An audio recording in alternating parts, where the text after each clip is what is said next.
Damai sejahtera Allah yang melampaui segala akal, itulah yang memelihara hati dan pikiranmu di dalam Kristus Yesus Tuhan kita. Amin.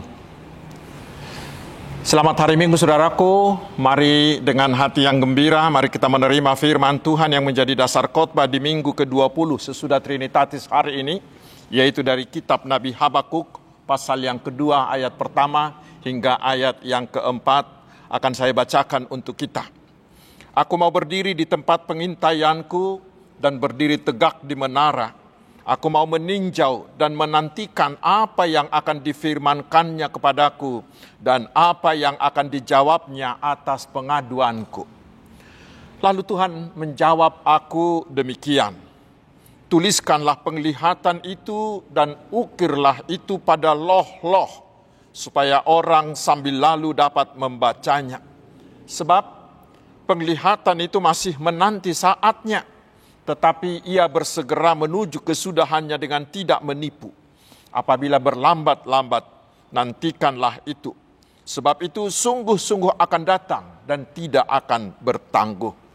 Sesungguhnya orang yang membusungkan dada tidak lurus hatinya, tetapi orang yang benar itu akan hidup oleh percayanya. Demikian firman Tuhan. Saudara-saudaraku yang dikasihi Tuhan Yesus Kristus, bila di sekeliling kita terjadi ketidakadilan atau kejahatan yang luar biasa, atau ketika orang benar menjadi korban kebuasan dari orang-orang jahat, atau orang-orang miskin menjadi mangsa empuk bagi orang kaya yang rakus, atau rakyat menjadi santapan para penguasa dan pejabat yang korup, yang memperkaya diri, pasti hati kita akan meradang dan kita akan meminta jawaban dari Tuhan. Tuhan, mengapa Tuhan membiarkan ini semuanya terjadi? Mengapa Tuhan tidak segera bertindak? Mengapa Tuhan tidak membela orang-orang benar itu? Mengapa Tuhan tidak segera membungkam para penjahat itu? Hal serupa saudaraku terjadi di zaman Nabi Habakuk ini. Di pasal 1 dia melihat kejahatan bangsanya yang luar biasa yang sudah meninggalkan Tuhan dan pergi menyembah ilah-ilah lain. Para pejabat mereka mengambil hak-hak rakyat, mengambil milik orang yang tak berdaya. Orang-orang jahat merampasi dan mengepung orang-orang benar.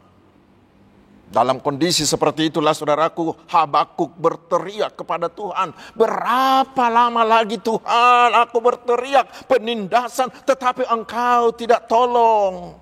Berapa lama lagi Tuhan aku akan melihat kelaliman, melihat aniaya, melihat kekerasan, melihat perbantahan, melihat pertikaian, melihat hukum yang kehilangan kekuatannya, melihat tidak pernah munculnya lagi keadilan. Mengapa keadilan muncul terbalik?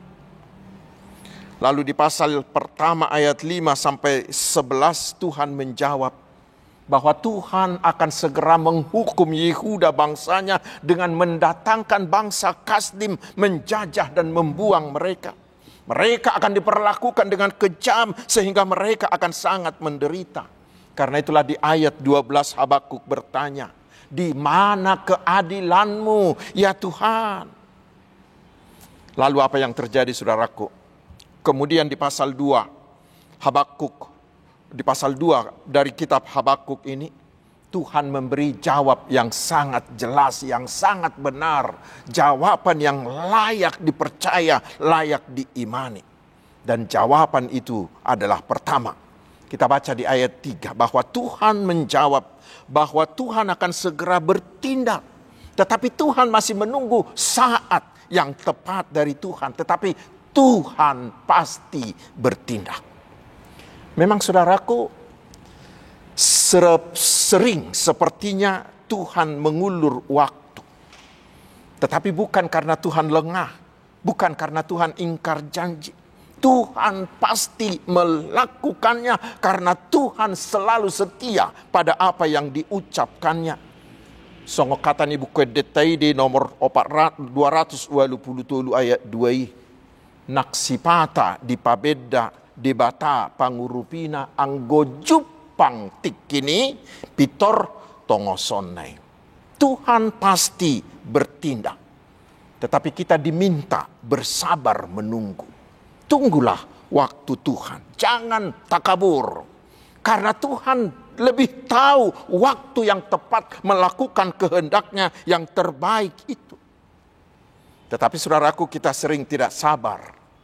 Lalu kita mendahului Tuhan. Akibatnya bukan semakin baik, tetapi justru semakin runyam. Terutama tentang kedatangan keselamatan kita pada hari kedatangan Tuhan Yesus yang kedua kali. Dengan sengaja Allah tidak memberitahu kepada siapapun tentang hari, tentang tanggal, atau tentang saat tibanya hari penghakiman itu. Mengapa? Karena hanya satu yang Tuhan minta dari kita, yaitu waspadalah, bersiap siagalah setiap saat. Dan di 2 Petrus 3 ayat 9 dikatakan bahwa Tuhan tidak lalai menempati janjinya, sekalipun ada orang yang menganggapnya sebagai kelalaian.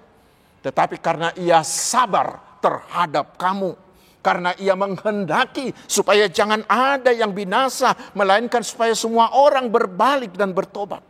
Tetapi hari Tuhan itu pasti akan datang seperti pencuri, kata firman Tuhan. Karena itu saudaraku, bersabarlah menunggu waktu Tuhan. Karena pasti Tuhan akan bertindak adil. Pasti Tuhan akan datang menghakimi kita.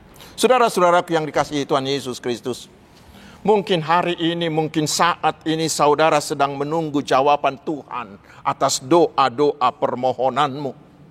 Mungkin untuk kesehatan kita, untuk pekerjaan, untuk jodoh, untuk anak, untuk pertobatan suami, pertobatan anak-anak kita. Mungkin kita sudah lama sekali berdoa. Tetapi tidak jarang kita gelisah menunggunya. Bahkan tidak jarang kita menjadi ragu. Jangan-jangan Allah tidak mau mendengarkan doaku lagi. Tetapi saudaraku, firman Tuhan hari ini meyakinkan kita bahwa doa kita pasti Tuhan dengarkan dan pasti dijawabnya, dan jawabannya itu pasti yang terbaik. Kita tahu ada 3 kemungkinan dari doa, tentang jawaban doa dari Tuhan kita. Pertama, ya, Tuhan mengabulkannya.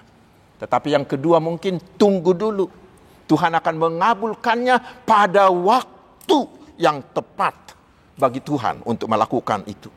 Tetapi yang ketiga mungkin tidak. Itu tidak cocok.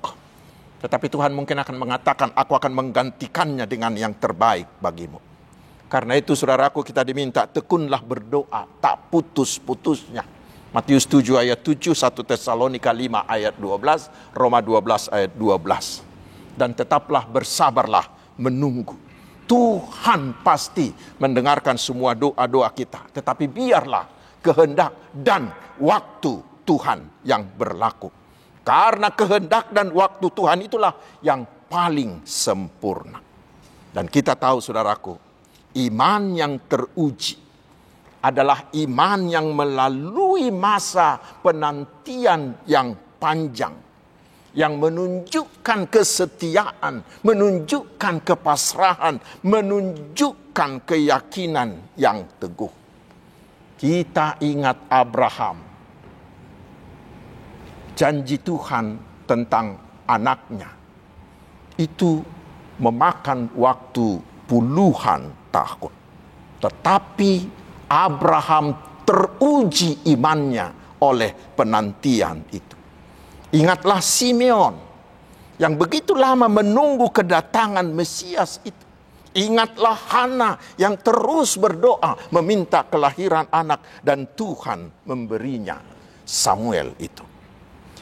Selanjutnya saudaraku, di ayat 4a Tuhan juga memberi jawaban yang memastikan bahwa setiap orang yang sombong, orang yang membusungkan dada, mereka adalah orang-orang yang tidak lurus hatinya, orang-orang yang berkhianat dan hanyalah berlagak. Tetapi kelak Tuhan memberi jaminan, mereka tidak akan selamat. Tuhan akan menghakimi mereka dengan keadilan Tuhan. Karena bila kita baca pasal 2 ayat 6 dan seterusnya dikatakan bahwa apa yang dilakukan oleh orang-orang jahat kepada korban-korbannya itu pada akhirnya akan terjadi kepada mereka juga. Karena itulah beberapa kali Tuhan mengatakan tentang mereka di pasal ini, celakalah, celakalah, wahai, yang berarti kehancuranlah akhir hidup mereka. Mereka akan menuai apa yang mereka tabur. Karena Allah tidak pernah dipermalukan oleh manusia yang sombong. Galatia 6 ayat 7. Bila selama ini mereka bisa membeli hukum untuk membelokkannya sehingga hukum itu dikuasai oleh pemilik uang, tetapi kelak Tuhan akan menegakkan hukum dan mereka akan dihukum berdasarkan keadilan Tuhan, dan sangat mengerikan akhir hidup mereka. Tetapi di samping itu, saudaraku, ada lagi berita jawaban Tuhan yang paling menggembirakan. Kita baca di ayat 4a. Dan jaminan inilah yang sangat kita butuhkan. Dikatakan di sana, tetapi orang yang benar akan hidup oleh iman percayanya.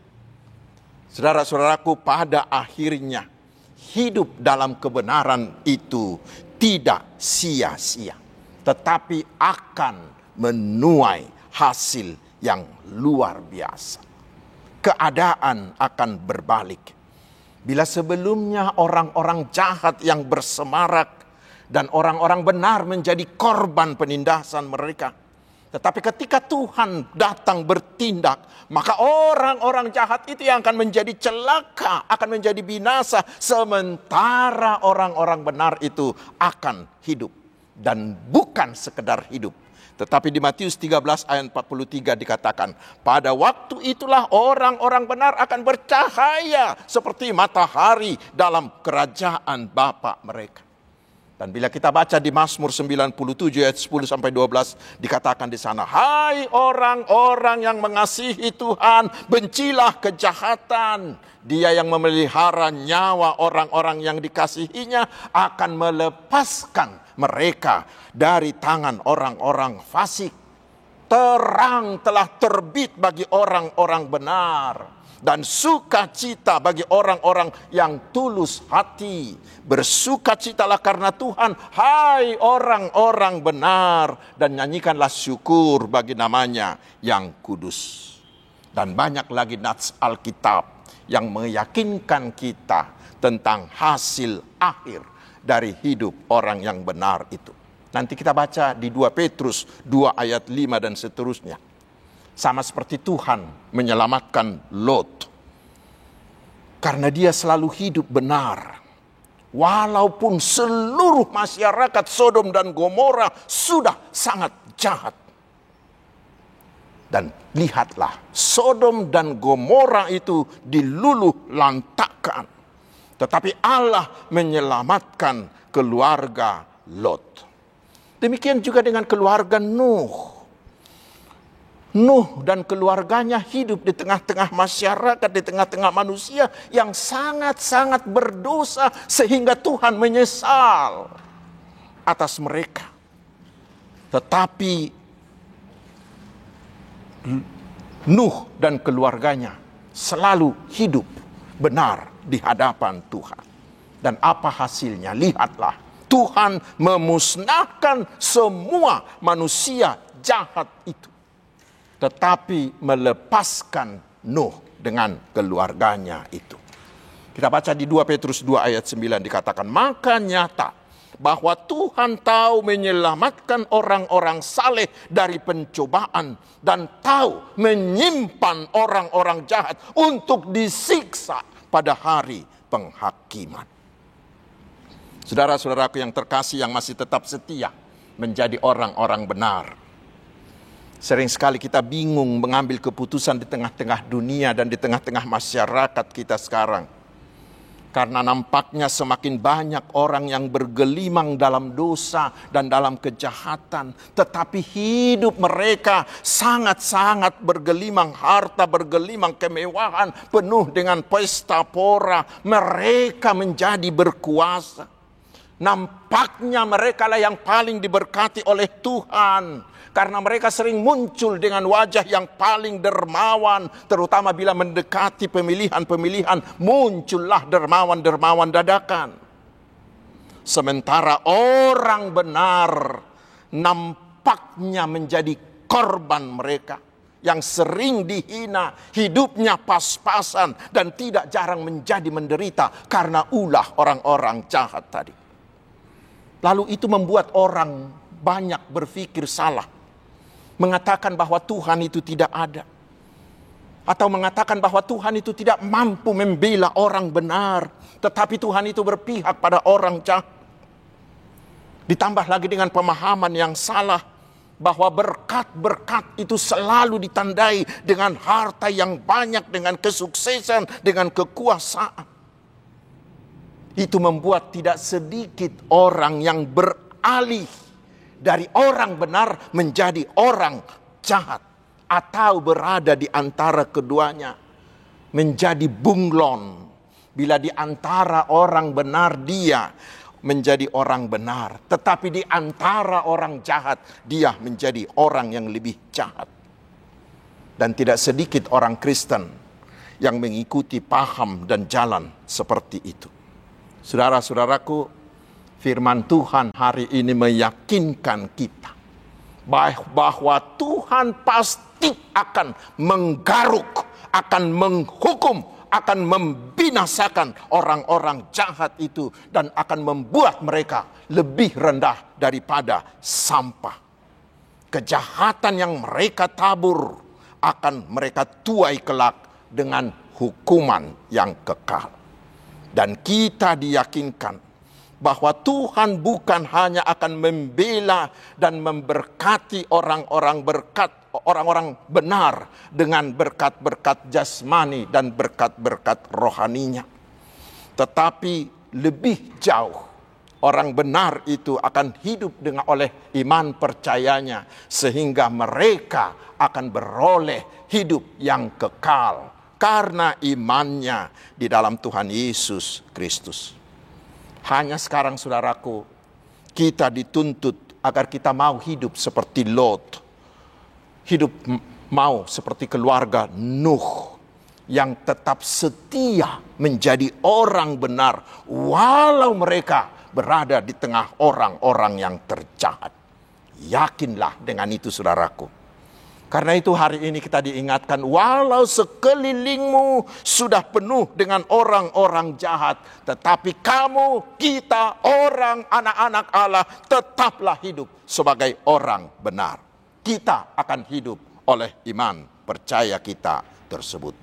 Tuhan Yesus memberkati. Amin. Mari kita berdoa. Terima kasih Tuhan atas firman-Mu yang meyakinkan kami bahwa orang benar akan Engkau berkati dan bersinar seperti terang. Kuatkanlah kami dengan Roh Kudus-Mu, agar kami tetap hidup sebagai orang benar walau kejahatan merajalela di sekitar kami. Jangan biarkan kami terlarut dengan mereka, tetapi biarlah kami menjadi terang dan garam serta ragi yang bisa mengubahkan mereka.